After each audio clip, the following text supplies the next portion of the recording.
All right, I just gotta say this. I think Maul was incredible in that past episode.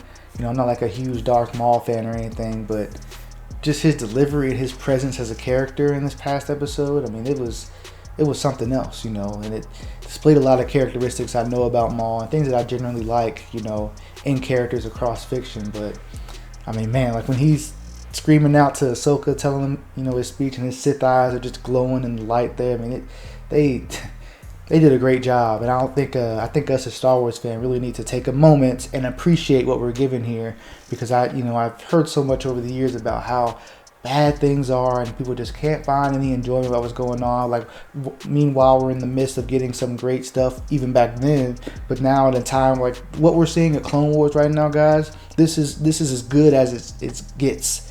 I mean, like, I've never watched, Star Wars like a week-to-week basis. It's been this good. I mean, even The Mandalorian. The Mandalorian was great. It hasn't been as good as these two episodes in the Siege of Mandalore, in my opinion. I think this is something that we just gotta tip our cap and just appreciate.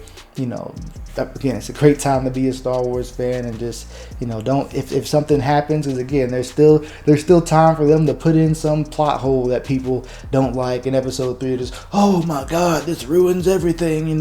So I just, let's take time and appreciate what the creators have given us, because this has gone very smooth and very great, and they deserve a lot of credit for it.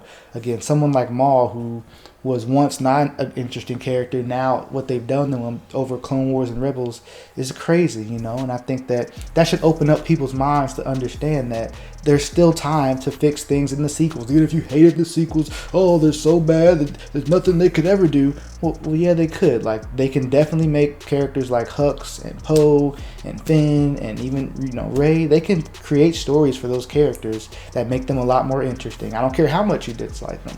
Because again, Maul was just someone in the Phantom Menace that was a villain, and then he kind of came and went. He looked cool, but he came and went.